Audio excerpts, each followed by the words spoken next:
¿Se ve bien la pantalla, chicos? Hola, chicos, ¿se ve bien la pantalla? Sí, doctora. Listo, gracias. Bueno, entonces vamos a comenzar el tema número 2, que es exactitud y precisión en el laboratorio. Específicamente lo que vamos a hacer en práctica es la calibración del material volumétrico, pero no podemos pasar directo a calibración sin tener este contexto importantísimo que es la exactitud y la precisión en el laboratorio. Entre los objetivos, al finalizar la práctica, ustedes tienen que demostrar una capacidad de lo siguiente: tienen que poder explicar la importancia de la exactitud y la precisión en las medidas que se realizan en el laboratorio. Tienen que saber utilizar un procedimiento, mejor es aplicar, sería un procedimiento específico para calibrar materiales volumétricos. A su vez tienen que poder interpretar los valores de errores porcentuales y absolutos que obtengamos mediante cálculos e identificar los factores que afectan la buena realización de una buena calibración. Estos son los objetivos. Les pongo aquí una competencia. La universidad está entrando ya en esto de las competencias. Algunas facultades creo que ya las han adoptado. La facultad no sé todavía, tal vez al año o este año, no sé.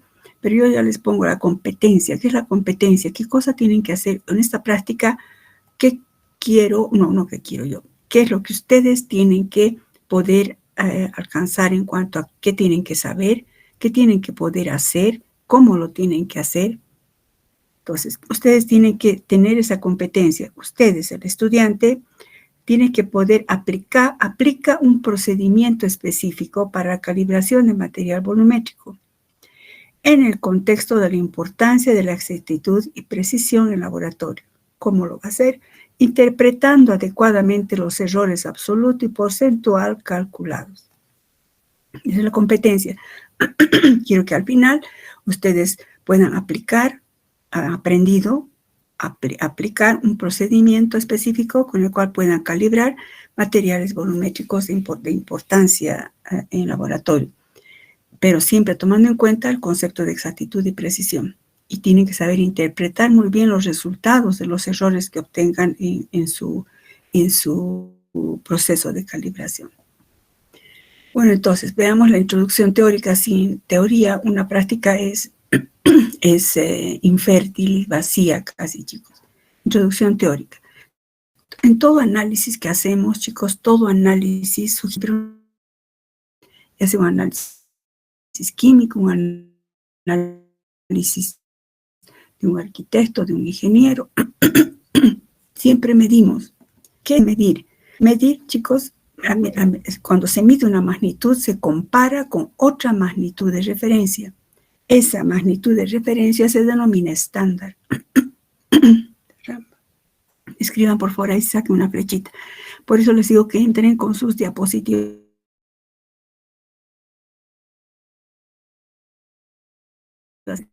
Estándar, pero esas flechitas ahí, esos chicos, o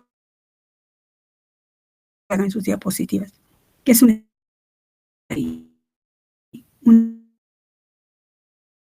estándar? Y escriban, por favor, y cuantitativamente es certificada por organismos competentes. O sea, un estándar no es cualquier cosa, es algo que es por eso nuestra magnitud de referencia.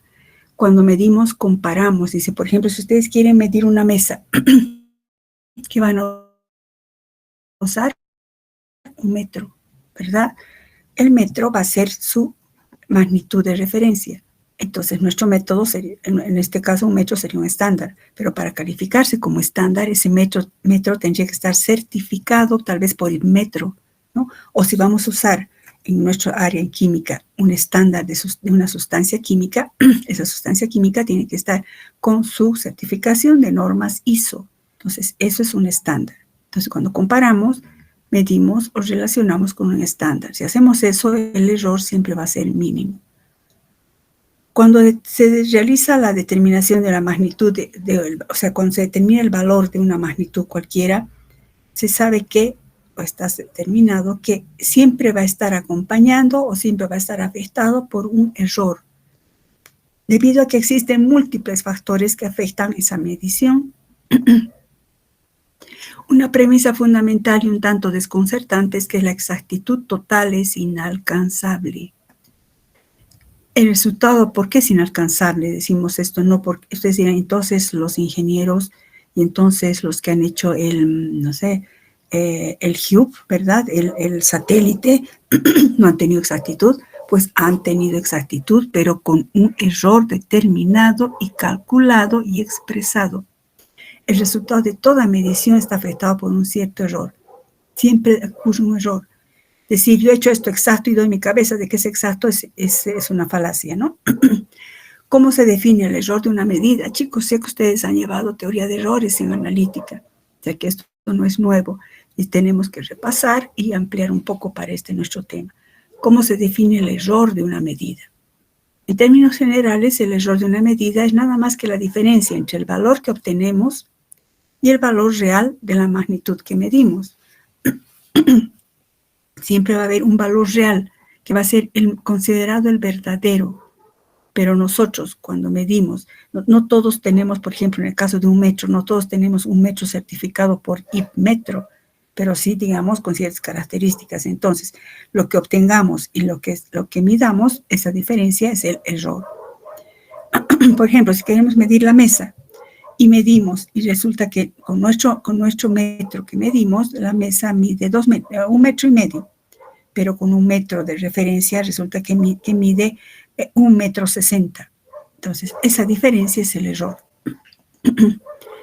Vamos a dejar las mesas y ejemplo. Por ejemplo, si nos llega tenemos un estándar, un estándar químico. Los estándares llegan en frasquitos pequeños, por lo mismo que es carísimo. Cuanto más pura una sustancia, más cara, más valor tiene.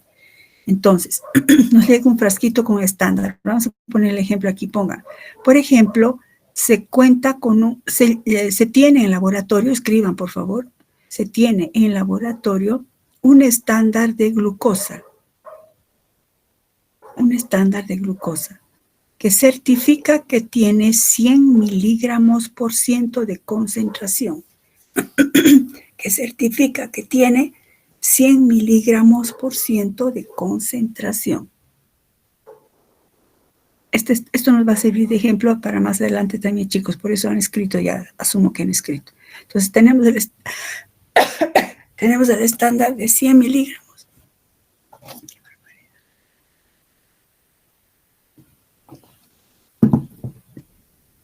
El estándar de 100 miligramos por ciento de glucosa. Ese es nuestro valor verdadero. Nuestro valor verdadero. Entonces, como estamos en nuestro laboratorio y tenemos que medir, nosotros tenemos un equipo, tenemos unos instrumentos y nuestro analista. Y queremos verificar, pongan ahí, se desea verificar en las condiciones del laboratorio, se desea verificar esta concentración en las condiciones del laboratorio.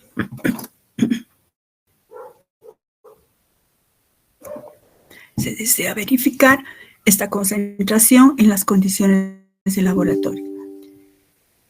Ya han escrito, asumo, chicos. Entonces, en nuestro laboratorio determinamos. Si digamos era 100, hacemos varias determinaciones. Quizás va los valores obtenidos. Digamos 99.2, 99.5, 99.8 y así. La pregunta es, ¿cuál de estos valores hallados ofrece el mayor garantía de exactitud? ¿Será el X1, el X2, el X3, el X4, XN? Digo N porque en algunos casos, como en clínico, para determinar la media se hace hasta 20 determinaciones. ¿Cuál de ellos es?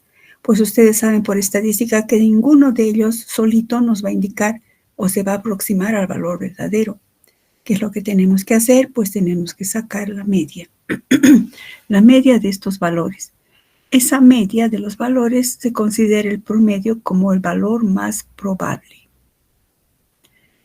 si ese valor más probable. Ahora, ese valor más probable, la diferencia que hay entre el valor verdadero, recuerdan, 100, y la media de esto que nos salga 99.5, digamos, esa diferencia es el error. Pero ese error no puede ser grande, es un delta que se significa simbolizando ahí. El error tiene que ser, la diferencia tiene que ser mínima. Si es mínima, entonces hay confiabilidad en nuestro resultado y decimos aprobado.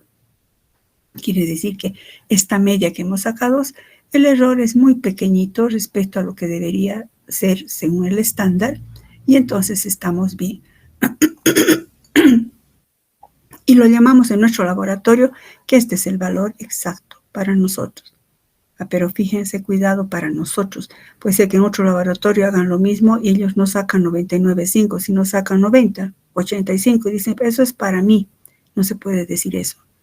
Nadie puede decir, para mí, este es mi valor exacto en mi laboratorio. Entonces, en un laboratorio estarían enfermos, en otro laboratorio estarían sanos, ¿verdad? Pues la norma es que este error tiene que ser mínimo, muy bajo. La diferencia entre lo que se espera y lo que se obtiene tiene que ser muy bajo. ¿Qué factores sin qué grado afectan la exactitud de una medición? En toda medición o en todo análisis o determinación participan siempre tres elementos o tres entidades, diríamos. El operador, el método que se aplique y los instrumentos, equipos y reactivos que utilicemos. Todo esto está conjuncionado, forman una tríada. La tríada de elementos que participan en un análisis. Esta es la tríada de los elementos que participan en un análisis. El accionar y la relación entre estos tres, pues siempre va a estar acompañado del malvado error.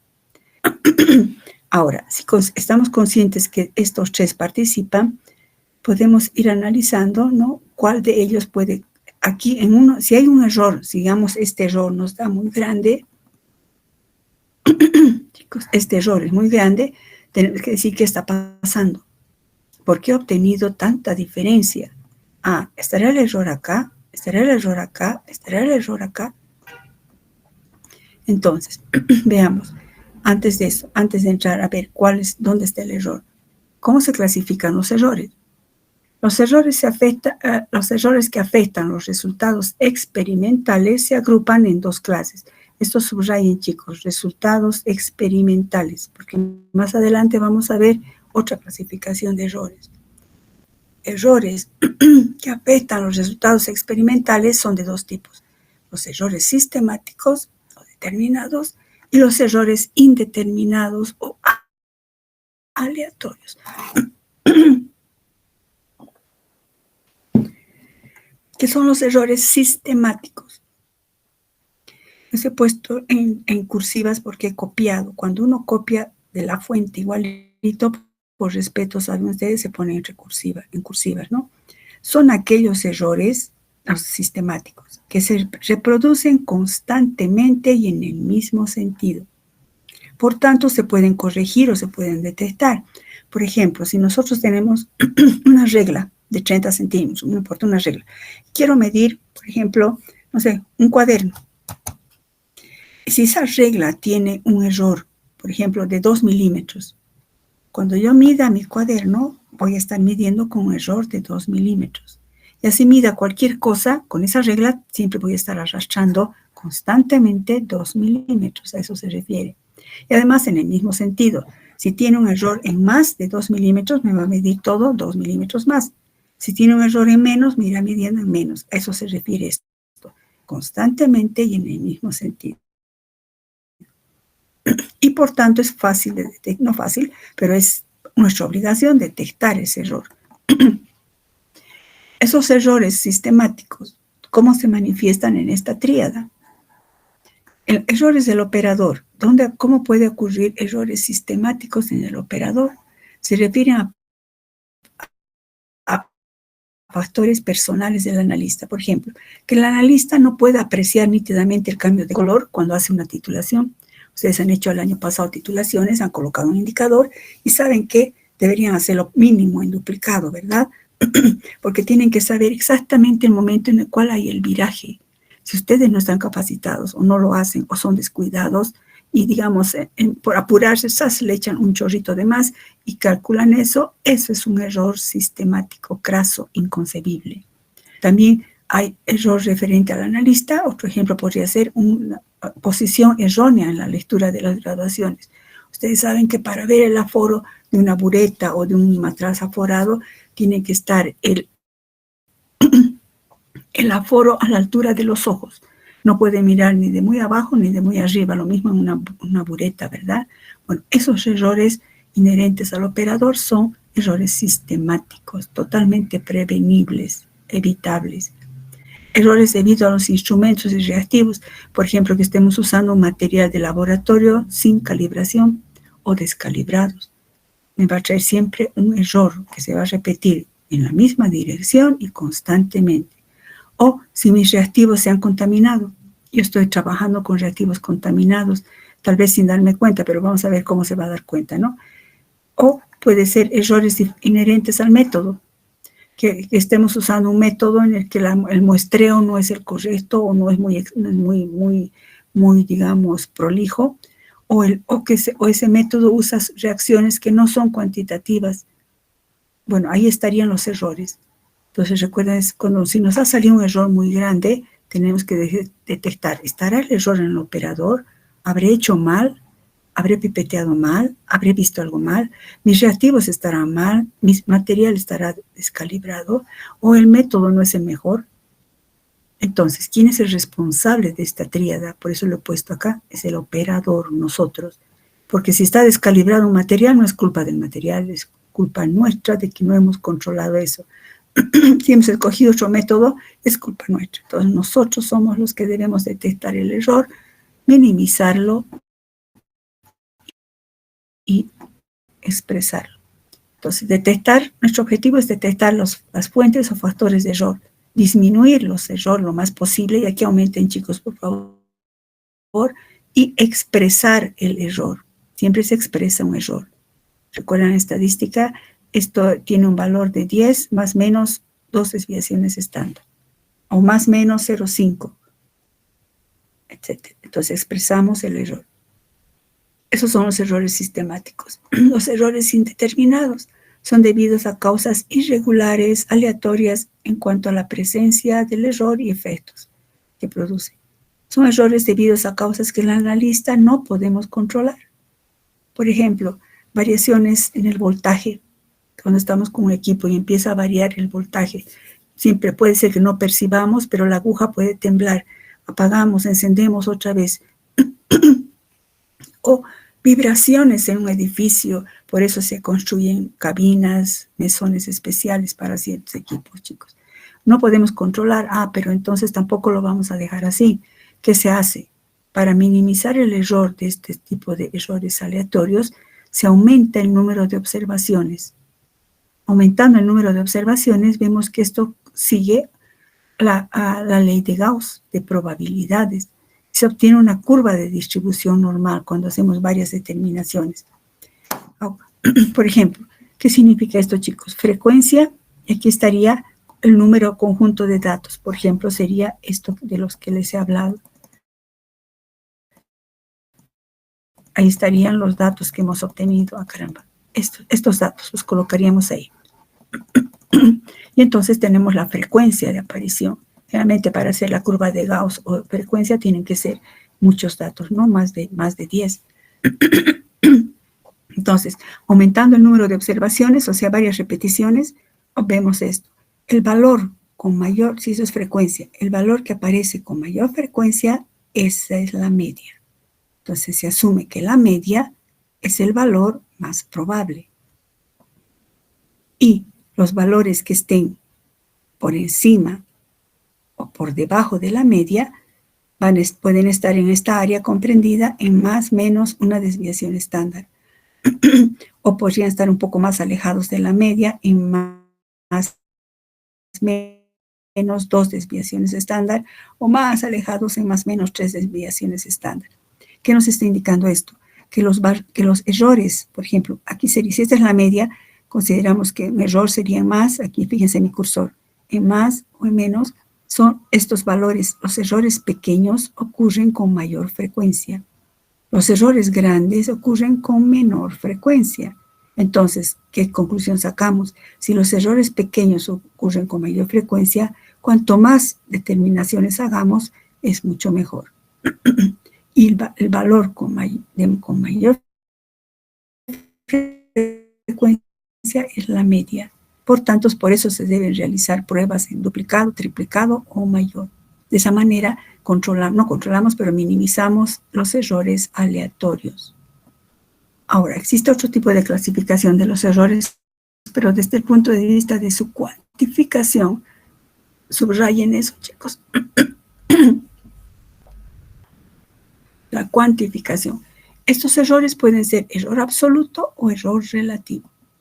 El error absoluto es de una determinación, es la diferencia entre el valor que hemos medido y el valor considerado más exacto. ¿Recuerdan de lo que hemos visto de la glucosa?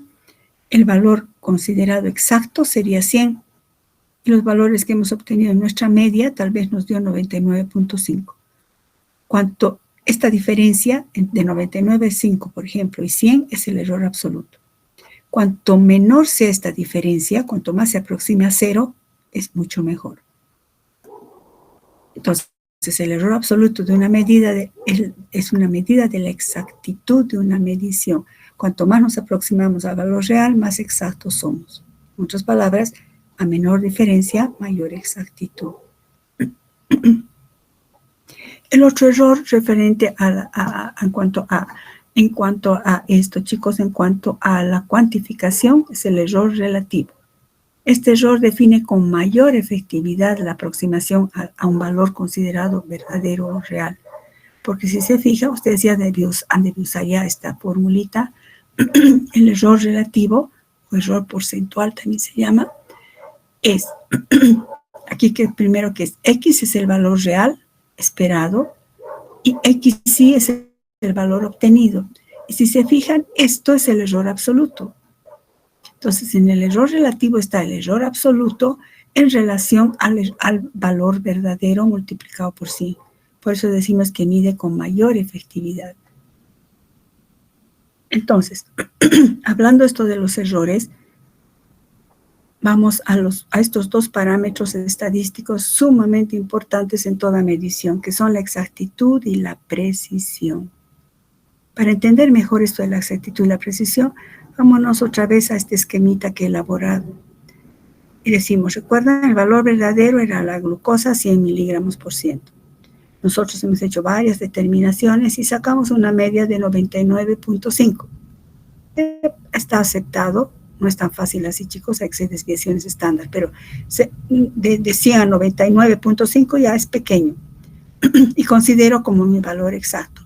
Pero ahí surge una incertidumbre. ¿Realmente es exacto? ¿Será realmente exacto?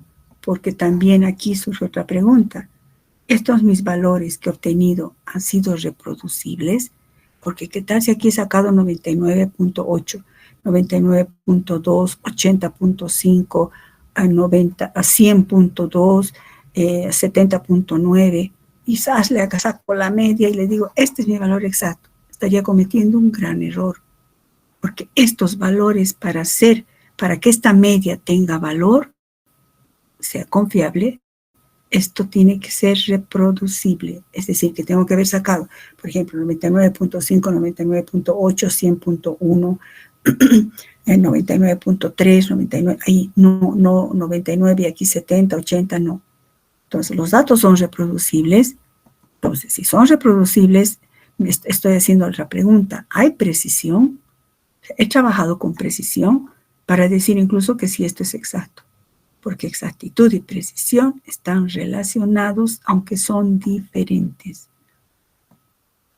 La exactitud, entonces, la exactitud de una determinación se define como la concordancia entre el valor obtenido, XY, y el valor considerado más probable. Aquí, por favor, le aumentan las barritas, chicos, de valor absoluto. Aquí, barrita, y aquí su barrita, ¿no ve? El valor absoluto significa que no importa el signo. Entonces, la exactitud es la concordancia entre el valor obtenido y el valor considerado más probable o exacto. La precisión es la concordancia entre una serie de valores de la medición de una misma magnitud. Es decir, que concordancia de la medición de los valores de esta misma magnitud. Concordancia, no puede haber discrepancia. La exactitud nos expresa el grado de perfección. Cuanto más nos acercamos al valor considerado verdadero, pues es más exacto. En cambio, la precisión nos dice la reproducibilidad de una serie de mediciones. Tiene que haber reproducibilidad. En consecuencia, chicos, puesto que el error está siempre presente en toda medición, lo importante es detectar las fuentes y factores de error, disminuirlas lo más posible y, aquí también otra vez aumente, y expresar el error. Un ejemplo que nos va a ayudar a diferenciar lo que la diferencia entre exactitud y precisión y su importancia es esto. Imaginemos un tiro al blanco, pero en este caso, esto es 100, otra vez el ejemplo de la glucosa. Esto sería 100 miligramos por ciento, ¿no? El centro ahí. Entonces se agarra a 3 analistas o operadores y se les da el mismo equipo, usan el mismo método, las mismas pipetas, todo. Entonces se lo opera y no se les avisa, nunca se avisa en un control de calidad, nunca se dice este estándar es de 100 miligramos, porque habría un sesgo, ¿no? Sin saber cuánto debería ser, los analistas realizan y el analista uno se aleja, ¿no? Y saca, por ejemplo, 89.5, 88.9, 87.8. El otro analista saca, si esto es 100, saca 99, 99.2, saca 89.9, ¿no? 90.2. Otro analista saca 80, por ejemplo, está un poco cerca, saca 90.2, pero luego saca 80.1, 80.4. Entonces, como ninguno sabe cuánto debería ser, pues todo es incógnita. Aquí, ¿qué cosa hay? Hay reproducibilidad de datos tan próximos, pero no hay exactitud. En este otro caso, este sí es exacto, porque está aquí, y también es preciso, aunque no sea que aquí todo le ha dado, ¿no? Un tremendo, no, pero esto sí se considera exacto y preciso, y esto es lo más peligroso. No es ni exacto ni preciso, aun cuando uno le haya dado ahí cerca, pero el resto no. Entonces, ¿qué importancia tiene esto? Se tiene que ser exacto y preciso, porque si somos precisos pero no exactos, podemos estar, si no tuviéramos el dato del estándar, estaríamos reportando resultados erróneos. Esto me ocurría mucho cuando hacíamos la evaluación cuando era responsable del laboratorio asistencial. Iban los estudiantes internados, les daba un estándar y quería que me lo determine, no les avisaba el valor. Y me decían, pero si he hecho 3 veces y saco casi lo mismo, ¿por qué va a estar mal? Pues está siendo preciso, pero no es exacto. Aquí hay un error en el que algo está fallando, o ella o él no sabe pipetear, o algo está pasando. Este sí, está bien, y este es lo más peligroso. En una determinación sacó bien o más, pero luego mal. Esto me está indicando la importancia de hacer en triplicado, duplicado, triplicado. Ahí se detecta el error. Si hubiera hecho solo uno, las daba aquí, todo está muy bien, pero resulta que no. Luego ya no reproducía. Entonces, mal, ser preciso, pero no exacto, no sirve, o sea, no está bien. Sí, no exacto, no preciso, obviamente está mal. Lo único que está bien es esto. O sea, en toda determinación se deben cumplir deben estar presentes los 2 parámetros estadísticos, exactitud y precisión. ¿Qué hacemos entonces si el error siempre nos acompaña? ¿Qué hacemos para disminuir los errores? Primero, debemos tener, ¿recuerdan la tríada también? Bueno, en la tríada estaría el operador. Pues bueno, el operador tiene que estar capacitado. Para eso ustedes estudian. Tenemos que estar capacitados para hacer un análisis. No cualquiera se puede meter a hacer un análisis. 8, la calibración de los instrumentos. Se debe calibrar los instrumentos volumétricos y gravimétricos y corregir las mediciones. Nosotros como bioquímicos solo hacemos volumétricos, lo hacen los ingenieros biomédicos. Nosotros, nuestra responsabilidad es calibrar nuestros instrumentos volumétricos. También, ¿qué hacer para disminuir los errores? Realizar una prueba en blanco. ¿Qué es una prueba en blanco? Tal vez ya han hablado ustedes en blanco, se usa en muchas áreas. Se realiza una determinación por separado. Ven, imaginemos, disponemos de tubos de ensayo. A un tubo de ensayo le llamamos blanco, a otro tubo le llamamos estándar y a nuestras muestras. Volvamos a la glucosa. Tengo mi glucosa de 100 miligramos por ciento. En sacar una media, digamos, de 99. Y tengo unas muestras que me han llegado que pueden ser de un jugo, un jarabe, de un medicamento, o puede ser incluso sangre. Bueno, lo que sea. Entonces, se realiza una determinación por separado.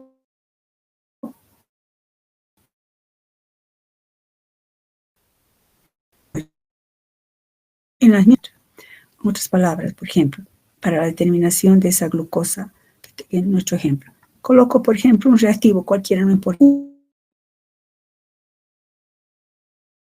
condiciones.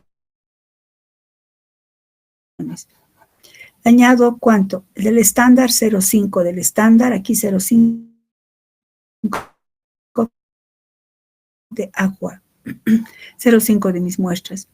Me tendría que dar, digamos, un color rojo. Si aquí me da rojo, bien, aquí me da rojo, significa que aquí hay glucosa.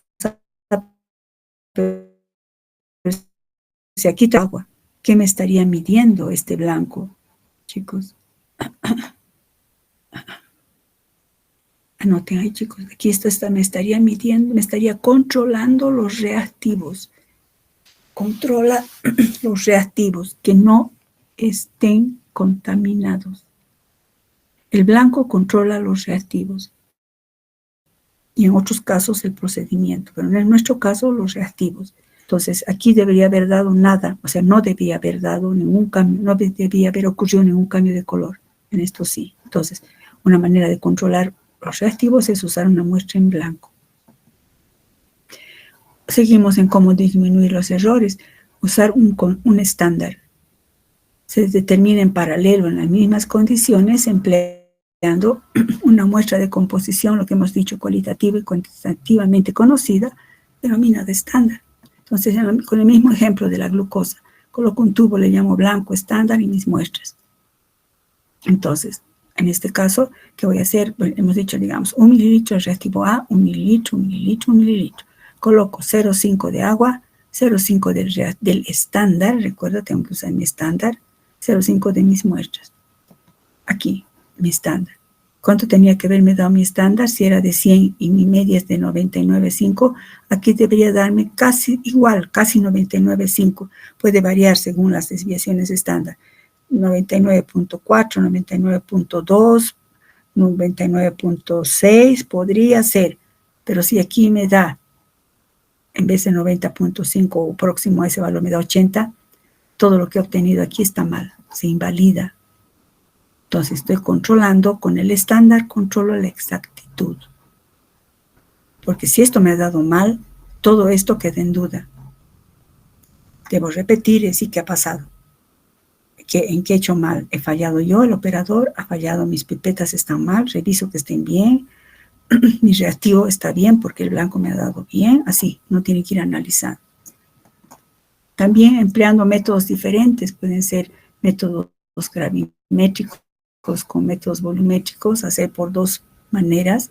Si por ambos métodos me da más o menos igual, quiere decir que los resultados están correctos. Otro control, fíjense, son varios controles para garantizar exactitud y precisión. Realizar en paralelo, ya sea duplicado o triplicado. O sea, se dispone igual un blanco, estándar y muestras. Y hacemos el blanco, está todo bien. El estándar me ha dado bien. Pero si aquí en mis muestras he hecho en duplicado, si aquí saco, por ejemplo, de muestra de sangre o de lo que quiera, glucosa, he sacado aquí 80,5 y aquí he sacado 70. No es correcto que yo diga 80 más 70 dividido entre 2 la media. ¿Ese es el resultado? No, porque aquí debería haber reproducibilidad. Si aquí he sacado 80.5, aquí debe haber sacado, no sé, 80.8, por ahí va. Pero no puede haber diferencia. Si aquí hay diferencia, por más de que esto esté bien, por más de que esto esté bien, aquí ha fallado algo. Me he equivocado al pipetear, aquí le he puesto tal vez de más aquí, de menos, me he equivocado al pipetear, se me ha chorreado, entonces mal, tengo que repetir todo otra vez. Porque el estándar me ha dado bien, el blanco me ha dado bien, entonces esto tiene que darme bien. Todo tiene que estar bien, todo garantiza exactitud y precisión. Esto, por ejemplo, que estamos hablando es vital, vital, vital en clínico, chicos. También en control de medicamentos, es vital. Bueno, parte experimental. Nosotros, ¿qué tenemos que controlar? Hemos dicho la calibración de nuestro material. Tenemos estos materiales, chicos, no voy a ponerme a leer, por favor, ahí está todo. Lo único que aclaro es que aquí he puesto balanza analítica, porque así tiene que ser. No se puede concebir una calibración sin usar balanza analítica. Nosotros no vamos a usar analítica, vamos a usar balanza eléctrica. Las balanzas analíticas, aparte que son carísimas, no hay tantas, hay solo 2 en la facultad, en toda la facultad, necesitan condiciones especiales, una cabina especial, un mesón especial, todo eso. Como nuestro objetivo es que ustedes aprendan un método, pues no vamos a usar balanza analítica, pero yo coloco aquí que debe ser con balanza analítica. Luego, vendría el procedimiento. Esto no tienen, chicos, en las diapositivas, pero sí lo tienen en la guía de procedimiento. El matraz debe estar limpio y seco, con estos detalles. El agua destilada tiene que estar limpia y fresca. Siempre se debe medir la temperatura, dejar que adquiera la temperatura del laboratorio y siempre medimos la temperatura. Vamos a ver todo eso al hacer la práctica, chicos. Tienen el procedimiento, lo van a leer, por favor, no es nada del otro mundo. Tienen que ir a clases leyendo esto, chicos. No voy a otra vez hablar y explicar otra vez, ya no hay exposición. Entramos, les doy materiales y vemos las partes importantes, chicos, ¿no?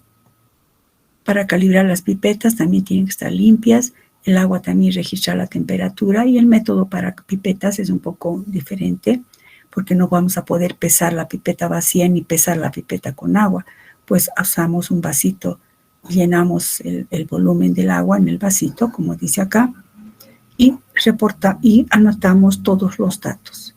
Aquí está tiempos de escurrimiento y todo eso.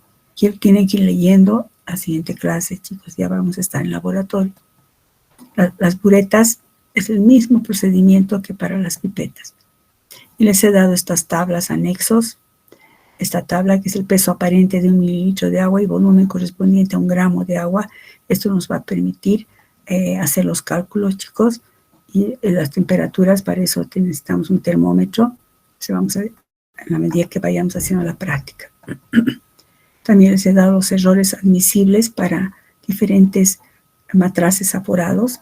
Vamos a explicar en prácticas por qué tanto énfasis con matraces aforados. Vamos a recordar un poco sobre materiales también. En ese momento también les he dado tolerancias de escurrimiento en las pipetas. Las pipetas tienen tiempos de escurrimiento porque con eso minimizamos los errores. La fuente química analítica cuantitativa. Y después también vamos a hablar del control de calidad de lo que hacemos. Porque, chicos, si nosotros estamos usando la balanza para medir, pesar, si se fijan en el procedimiento. Y si nuestra balanza está descalibrada, pues todo está mal. Por tanto, el control de calidad sugiere verificar la calibración de nuestra balanza. Nuestra balanza, ¿cómo hacemos? Realizamos pesadas sucesivas de un solo cuerpo. Por ejemplo, escogemos cualquiera de estas masitas y lo pesamos. Les voy a indicar en clases, solo teóricamente también, cómo se pesa, ¿no? Ahorita no adelanta mucho. Más impacto va a tener en el momento que estemos haciendo, chicos. Y de esa manera se obtienen varios datos. Con esos datos se realiza un gráfico de Levy-Jennings, que vamos a hablar también eso en la práctica. Nada más lo han usado, no sé, pero si se fijan es la curva de Gauss, donde está la media el valor de la media y una desviación y 2 desviaciones estándar. Esas desviaciones estándar se obtienen con los datos que vamos a obtener de estas pesadas, que yo les voy a dar un conjunto de datos, porque obviamente usar balanza analítica, pero les voy a dar un conjunto de datos y ustedes me van a calcular las desviaciones estándar, que saben hacerlo por estadística. Y entonces las pesadas sucesivas que hagamos, si esta es la media, no tienen, estas pesadas sucesivas tienen que estar alrededor de la media, dentro de más o menos 1 o 2 desviaciones estándar. Si está así, esto es correcto, así,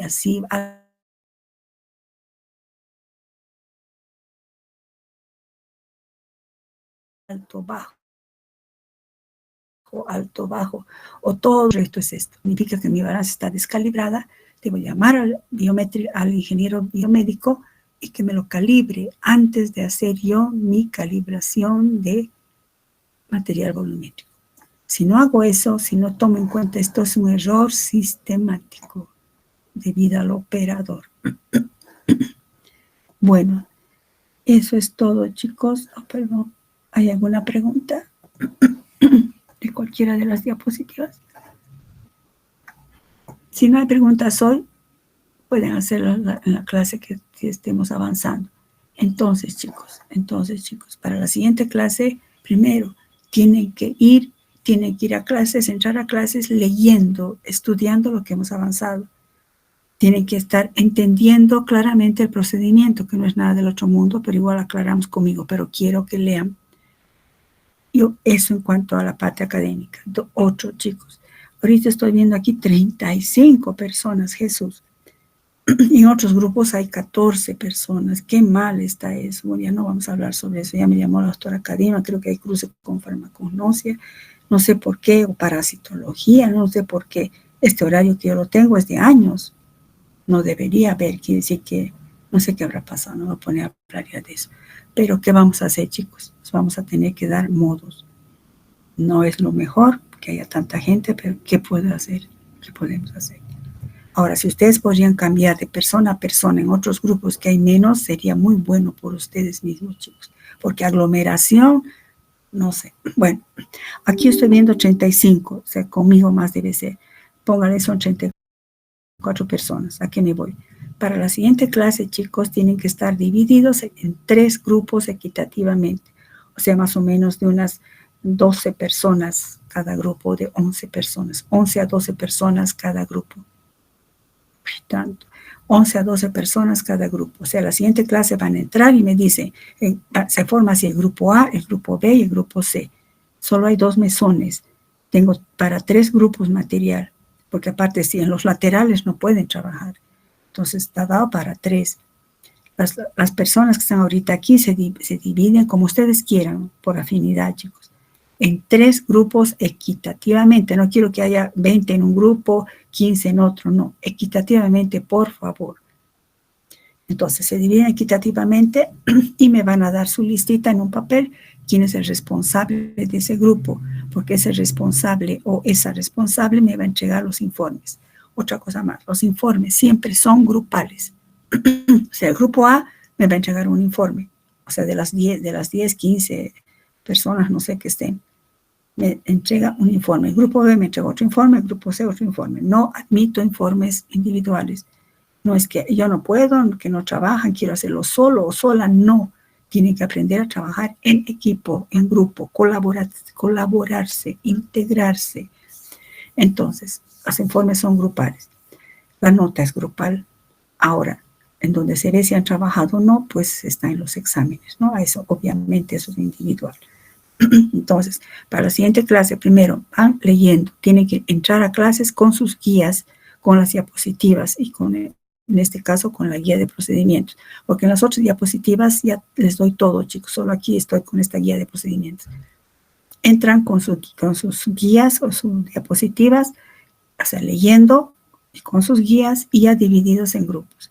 Tienen que estar con mandil, ¿no? Y bueno, con eso sería todo, chicos. Mil disculpas, no les he dado el cuestionario de bioseguridad por motivos de salud. Entonces yo voy a entregarles a más tardar mañana o hoy, y también les he elaborado unos instructivos. Por ejemplo, a ver, instructivos de, este es un instructivo no, les daré el otro, quiero darles, denme un minutito, chicos.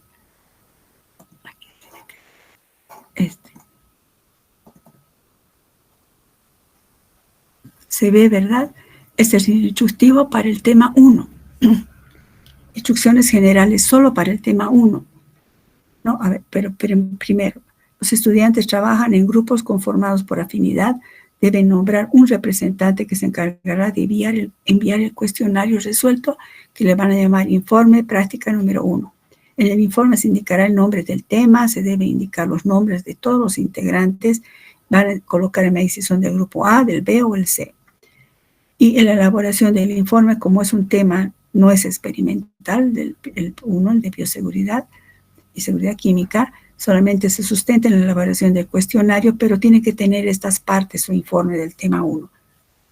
Una introducción, que hemos hablado, objetivos, cuestionario, van solucionando el cuestionario, me colocan la bibliografía o webgrafía, si es que han consultado las páginas web, y estoy explicando un poco qué es la introducción, objetivos, cuestionarios, no individual, chicos, se presenta grupal.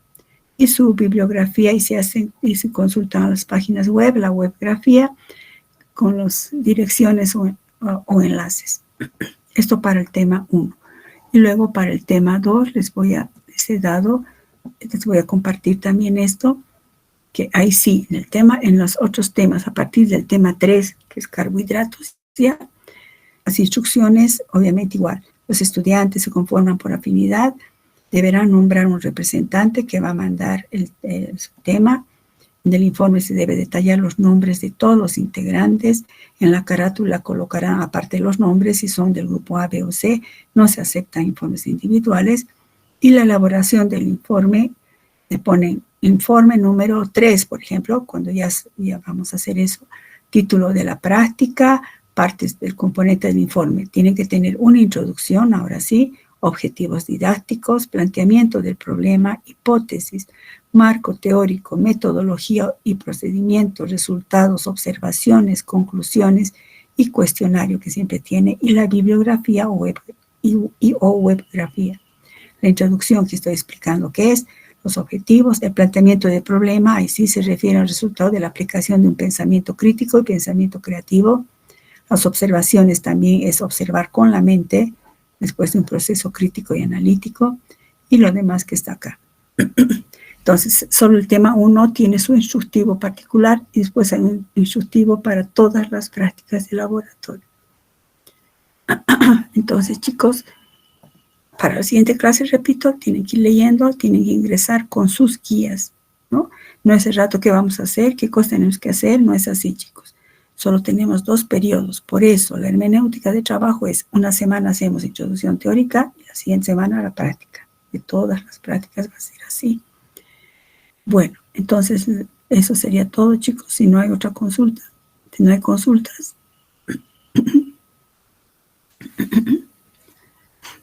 Bueno, ayer no hemos pasado clases de teoría, chicos, porque me hicieron una endoscopía y pues con anestesia, te meten un tubo por la boca, etcétera. Obviamente incluso estoy prohibida de hablar, pero no quiero que nos retrasemos. No tengo baja médica porque yo me he hecho todo particular. Cuando uno va al seguro es en 2 semanas, yo seguía tosiendo y seguía sin poder respirar. Me he hecho particular, no tengo baja. Pero chicos, por ese motivo no hemos pasado clases.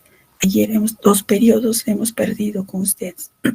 Vamos a reemplazar, les insinúo eso, por favor, poniéndonos de acuerdo, un momento dado extra fuera de clases, vamos a reemplazar. Y he hablado con la doctora Cadina, me ha dicho absolutamente sí, porque yo no he presentado baja. Repito, me he hecho particular. Entonces vamos a reemplazar la siguiente semana cuando esté un poco mejor, porque incluso no debería estar hablando tanto, pero la siguiente semana, Dios mediante, voy a estar mejor. Vamos a reemplazar esas horas. Bueno, chicos, si no hay preguntas, voy a dejar de compartir. Doctora, ¿y la semana que viene es presencial o virtual? No, pues la siguiente semana vamos a hacer la parte práctica, ¿eh? Obviamente es presencial. Tienen que ir, por eso les he dicho, entrar a clases estudiando lo que hemos avanzado, con sus guías, con mandil. Nos vemos, chicos. Obviamente es presencial, pues chicos, ¿cómo vamos a hacer virtual la práctica? Solo la introducción teórica puede ser virtual. ¿Está claro, Alejandra? ¿Sí? ¿Todo bien? Sí, doctora, gracias. Listo, chicos. Si no hay más preguntas, nos vemos la siguiente semana. Hasta luego, cuídense.